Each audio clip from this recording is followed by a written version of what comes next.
కడప నగరం Masapeta 26వ division సచివాలయంలోని BLO మురళిపై TDP నాయకుడు మాసాపేట శివ చేసిన దాడిని తీవ్రంగా ఖండిస్తూ అతనిపై చట్టపరమైన చర్యలు చేపట్టాలని వైసీపీ మాజీ కార్పొరేటర్ త్యాగరాజుతో పాటు ఇతర దళిత నేతలు డిమాండ్ చేశారు. నగరంలోని పార్టీ కార్యాలయంలో ఏర్పాటు చేసిన విలేకరుల సమావేశంలో వారు మాట్లాడారు. రాష్ట్రంలో కూటమి ప్రభుత్వం అధికారంలోకి వచ్చినప్పటి నుంచి అధికారులు, ప్రజలు, రాజకీయ పార్టీల నేతల పట్ల రెడ్ బుక్ రాజ్యాంగం అమలు చేస్తూ వారిని భయభ్రాంతులకు గురి చేయడం జరుగుతోందన్నారు. మాసాపేట్లోని బూత్ నెంబర్ 168కు సంబంధించి 1940 ఓట్లు ఉండగా పార్టీలకు అతీతంగా అందరితో మమేకమైన బిఎల్ఓ మురళి ఆ ప్రాంతాన్ని పర్యవేక్షిస్తూ నిబద్ధతతో పనిచేసేవాడన్నారు. అయితే మాసాపేట శివతో పాటు వారి బంధువర్గం ఆ బిఎల్ఓతో సంబంధం లేకపోయినా సచివాలయానికి చేరుకొని తన మాట వినలేదని, నిబంధనలకు విరుద్ధంగా పనిచేయలేదనే సాకు చూపి దాడి చేయటం దారుణమన్నారు. మాసాపేట 26వ డివిజన్ సచివాలయం నందు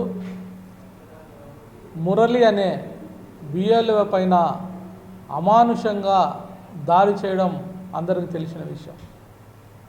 నిజంగా ఎలాంటి చర్య అంటే కూటమి ప్రభుత్వం ప్రతి ఆంధ్ర రాష్ట్రంలో ప్రతి చోట అధికారులపైన అయితేనేమి, ప్రజలపైతేనేమి, రాజకీయ నాయకులపైతేనేమి రెడ్ బుక్ రాజ్యాంగాన్ని చరిత్ర సృష్టిస్తూ అనేకులపైన అమానుషంగా దాడులు చేస్తూ వాళ్ళపైన కేసులు పెట్టి భయభ్రాంతులకు గురి చేసే ప్రభుత్వంలో మనం ఉన్నామంటే ఎంతగానో సిగ్గుచేటు.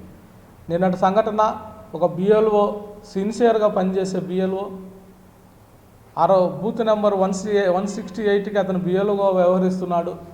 ఎంతో నిబద్ధతతో 1340 ఓట్లు ఉండగా దాదాపు 1200 పైచిలుకు ఓట్లను అతను తిరిగి మా బిఎల్ఓలతో సంపత్ ఆ ఇన్ఛార్జిగా ఉన్న బిఎల్ఓ ఇన్ఛార్జిగా ఉన్న సంపత్తో కలిసి అందరితో టీడీపీ అయితే, వైసీపీ అయితే, బీజేపీ అయితే అందరితో మమేకమై అక్కడ వృద్ధులు, అక్కడున్న ముసలి వాళ్ళు, ఆరోగ్యం లేని వారు రోడ్డు దాటుకొని సచివాలయంకి రారని సదుద్దేశంతో అతనే స్వయంగా వెళ్ళి ఆ ప్రాంతంలో పర్యవేక్షించి ఆ ఓటు సర్వర్ని నిబద్ధతతో పనిచేసిన వ్యక్తి.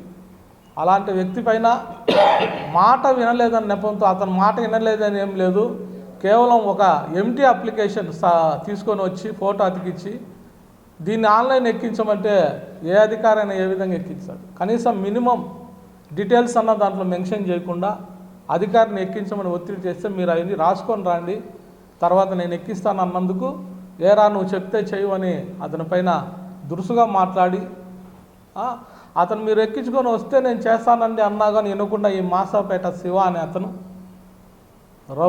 రౌడీగా వ్యవహరించి అతన్ని కొట్టి దౌర్జన్యంగా కాలుతో తన్నడం చాలా దారుణమైన సంఘటన. నిజంగా అక్కడ జనాలు లేకుంటే అతన్ని చంపిన దాంట్లో మనం ఆలోచించాల్సిన విషయం లేదు. అంత దొమ్మిగా వాళ్ళకు సంబంధించిన బంధువర్గం అంతా ఆ వీడియో విజన్స్ చూసినట్టయితే అక్కడ ప్రజలు లేరు, కేవలం వాళ్ళకు సంబంధించిన బంధువర్గం అంతా అక్కడ ఉన్నారు. వాళ్ళంతా వచ్చి ఆ బూత్కు సంబంధించి సచివాలయం ఉండేది బూత్ నెంబర్ 175లో ఉంది, 188లో ఉంది బూతు. అక్కడ ఉండే స్థానికులంతా అతను బిఎల్ఓ కోసం రావాల్సిన అవసరం లేదు. ఎవరన్నా సమస్య వస్తే 168 బూత్కు సంబంధించిన వాళ్ళు లేడీస్ కానీ వాళ్ళని ఏదన్నా అన్నారంటే, వాళ్ళతో ఏదైనా దుర్భాషలు ఆడినంటే అది ఏదన్నా నమ్మశక్యమైన విషయం. అక్కడ లోకల్గా అతను సచివాలయం ఉండేది 188 బూత్. అక్కడున్న మహిళలు వచ్చి ఇతను మమ్మల్ని దురుసుగా మాట్లాడంటే ఏ కారణం చేత అక్కడున్న మహిళలు అతని దగ్గరికి వస్తారు? ఇవన్నీ కలిపిన కలతలతో అతని పైన ఏదో కేసు పెట్టి అతని భయభ్రాంతులకు గురి చేయాలని చూస్తాందే తప్ప కూటమి ప్రభుత్వంలో ఒక చర్యగా ఒక వాళ్ళ కార్యకర్తను కాపాడుకోవాలా, ఒక అధికారి పైన నింద వేయాలనే నెపంతోనే పార్టీ పనిచేస్తుందే కానీ నిబద్ధతతో ఒక ప్రభుత్వం కోసం పనిచేసిన ఉద్యోగి కోసము ఏమాత్రం కమిషనర్ కానీ సంబంధిత అధికారులు కానీ సరైన చర్యలు తీసుకోవడం లేదు. సీసీ ఫుటేసుకొని పనిచేయలేని పరిస్థితి. నిజంగా ఈ కేసును పక్కదావ పట్టించే దిశలో అధికారులు వ్యవహరిస్తున్నారు. నిన్నటి దినం ఆ యూనియన్ అంతా పోయి అధికారికి విన్నవించుకుంటే నిర్లక్ష్య రహితంగా ఆయన వ్యవహరించడం మేము చూసుకుంటాం, మీరు వెళ్ళండి అని చెప్పి ఏదో నామకే వస్తే లెటర్ తీసుకోవడం. ఈరోజు ఎంక్వైరీ పేరుతో కమిషన్ వేసి ఈరోజు మా సచివాలయంలో కూర్చొని వెరిఫికేషన్ చేసినట్టు చేయడం చాలా దారుణమైన విషయం.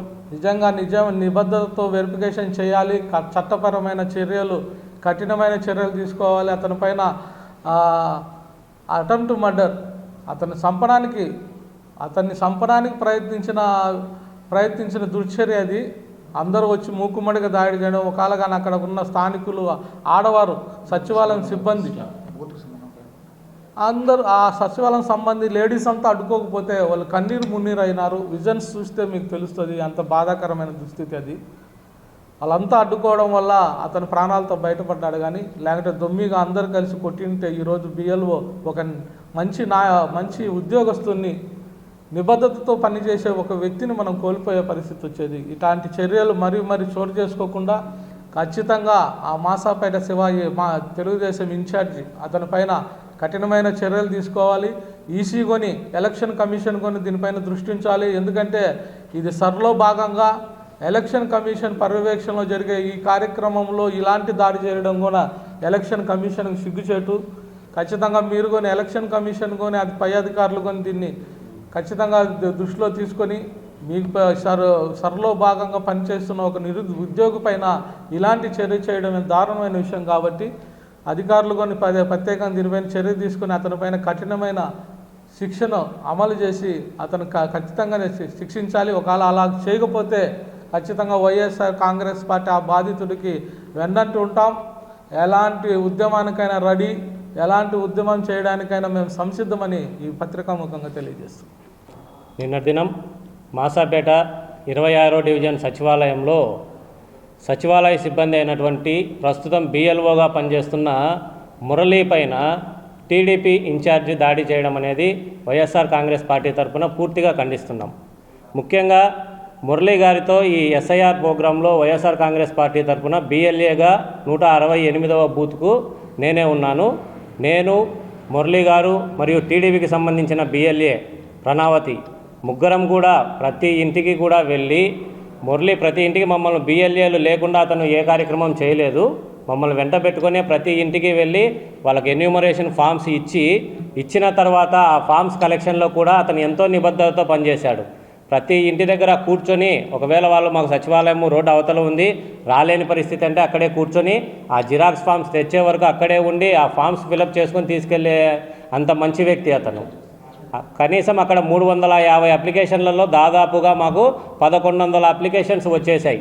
ఇంకా మిగిలినటివన్నీ కూడా అతను చేయాల్సిన కార్యక్రమం సక్రమంగా నిర్వర్తించారు. కానీ నిన్న దాడి అనేది ఎందుకు చేశారో వాళ్ళ విజ్ఞతకే వదిలేస్తున్నాం. అక్కడ ఆ బూత్కు సంబంధించిన వ్యక్తులు ఎవ్వరూ లేరు. మురళి అనే వ్యక్తి 168వ బూత్కు సంబంధించినటువంటి బిఎల్ఓ. కానీ అక్కడ వేరే బూతులకు సంబంధించిన వాళ్ళంతా వచ్చి అతని మీద దాడి చేయాల్సిన అవసరం కూడా లేదు. ఒక ప్రభుత్వ ఉద్యోగి పైన దాడి చేయాల్సిన అవసరం ఎవరికీ ఉండదు. రాజ్యాంగంలోనే ఆ హక్కు అనేది పోలీసులకే లేదు. ఒక ప్రభుత్వ ఉద్యోగిని అంత నానా బండబూతులు, ఒరే నీ చేతనైంది చేసుకో, నన్నేం చేయగలవు నువ్వు, మా ఆడవాళ్ళపైనే నీ మీద నువ్వు పట్టుకునేవని కేసు పెట్టిస్తా అని బహిరంగంగా అతను దుర్భాషలు ఆడాడు. ఆ బిఎల్ఓ వచ్చేసి వ్రాతపూర్వకంగా మొత్తం విషయాన్ని కమిషనర్ గారికి అందజేస్తే కేవలం కంటి తుడుపు చర్యగా సచివాలయ సిబ్బందిని 4గురిని ఆడ కూర్చోబెట్టుకునేసి ఎవరిని మాట్లాడనీయకుండా వాళ్ళు కూడా మేము చూసుకుంటాం, ఇది నువ్వు గమ్మున ఉండు అని ఎవరైనా చెప్పడానికి వెళ్ళిన వాళ్ళని కూడా కమిషనర్ గారు అంటున్నారు. ఈ ప్రభుత్వ ఉద్యోగి పైన జరిగిన దాడి అనేది చాలా తీవ్రంగా మేము ఖండిస్తున్నాము. బిఎల్ఓ అయినటువంటి మురళీకి ఖచ్చితంగా న్యాయం చేయాలి. ఇంకొకరికి ఈ విధంగా జరగకుండా టీడీపీ మూకలపైన ఖచ్చితంగా కేసు అనేది నమోదు చేయాలి. మురళీకి వైఎస్ఆర్ కాంగ్రెస్ పార్టీ తరఫున మేమంతా అండగానే ఉంటాము. మురళీ అనే వ్యక్తి చాలా మంచి వ్యక్తి. అతని డ్యూటీ అతను సక్రమంగా అయితే నిర్వర్తించాడు. ఈ టీడీపీ వాళ్ళు ఎవరైతే ఉన్నారో సచివాలయం వాళ్ళ అత్తగారి ఇళ్ళు అయినట్లు సచివాలయం మొత్తం కూడా వాళ్ళే ఉంటారు. ఎప్పుడు సచివాలయంకు వెళ్ళినా కూడా టేబుల్ మీద కాళ్ళు వేసుకొని కూర్చోవడము, సాధారణ ప్రజలు అక్కడికి వెళ్ళాలంటే కూడా వెళ్ళలేని పరిస్థితిలో ఉన్నారు. కాబట్టి ఖచ్చితంగా ఈరోజు దాడి చేసిన వాళ్ళపైన ఖచ్చితంగా ప్రభుత్వం చర్య తీసుకోవాలి. అలాగే సచివాలయ సిబ్బంది అంతా కూడా మూకుమ్మడిగా ఏకం కావాల్సిన సమయం ఇది. ఒక వ్యక్తి మీద దాడి ఈరోజు జరిగింది, ఈరోజు మాకెందుకులే అని మీరంతా గమ్మున ఉన్నారంటే ప్రతి సచివాలయంలో అదేవిధంగా జరుగుతుంది. కాబట్టి సచివాలయ సిబ్బంది అంతా కూడా మురళీకి అండగా ఉండి అతనికి న్యాయం జరిగే విధంగా మీరు ప్రయత్నించండి. మా వైఎస్ఆర్ కాంగ్రెస్ పార్టీ తరఫున మురళీకి మేము కూడా అండగా ఉంటాం. ఒక మంచి ఉద్యోగి, అతనికి తప్పనిసరిగా న్యాయం జరగాలని వైఎస్ఆర్ కాంగ్రెస్ పార్టీ తరఫున కోరుకుంటున్నాం. అందరికీ నమస్కారాలు. రెడ్ బుక్ రాజ్యాంగము అమలును బ్రహ్మాండంగా చేస్తున్నారు ఈ కడప పట్టణంలో. ఫర్ ఎగ్జాంపుల్ నిన్న జరిగిన సంఘటన మీరు చూస్తే గుర్తుపెట్టుకోండి. మాసాపేటలో ఒక మంచి ఉద్యోగి, నేను ఎందుకంటే నేను కూడా పనిచేశాను ఒక సెంట్రల్ గవర్నమెంట్ ఎంప్లాయీగా. ఎంప్లాయీస్కి గౌరవిస్తే ఖచ్చితంగా ప్రతి ఒక్కరికి గౌరవిస్తారు. అతన్ని అనవసరంగా మురళి అనే ఎంప్లాయీని బిఎల్ఓను ఇన్ఛార్జ్ ఉన్న శివ టీడీపీ ఇన్ఛార్జి కొట్టడం అనేది ఎంతవరకు సమంజసం మీరే ఆలోచించండి. అంటే దీన్ని బట్టి రెడ్ బుక్ రాజ్యాంగాన్ని వాళ్ళు అమలు చేస్తున్నారనేది అర్థమవుతుంది. ఆడ చంద్రబాబు నాయుడు, ఒకటి లోకేష్ బాబు, వాళ్ళని చూసుకొని వీళ్ళు ఆ విధంగానే తయారైపోయారు. ఇంకో విషయం చెప్పాలంటే నేను ఒకటే చెప్పదలుచుకున్నా, మేము మాత్రము వైఎస్ఆర్ కాంగ్రెస్ పార్టీ మాత్రము ఎంప్లాయీస్కు అండగా ఉంటాము. రేపు ఏమి జరిగినా కానీ ఈ యొక్క సర్ అయిపోయిన తర్వాత వాళ్ళకి అండగా ఉండి ఎవరైతే అతన్ని కొట్టాడో శివ, అతనికి శిక్ష పడేట్టుగా ఖచ్చితంగా మేము చేస్తాము. ఎందుకు చెప్తున్నానంటే ఎంప్లాయీస్ని కొడతా అంటే ఎలా పనిచేస్తారు చెప్పండి. అందులోనూ అతను సెల్ఫీ వీడియోలో కూడా చెప్పాడు, నేను ఏమైనా నా యాక్షన్ తీసుకోకపోతే నేను ఆత్మహత్య చేసుకుంటాను కూడా అన్నాడు. అంటే ఎంత బాధ్యత చెప్పింటాడు చెప్పండి ఎంప్లాయీ ఒకరు. కాబట్టి దీన్ని వైఎస్ఆర్సీపీ ఖండిస్తుంది.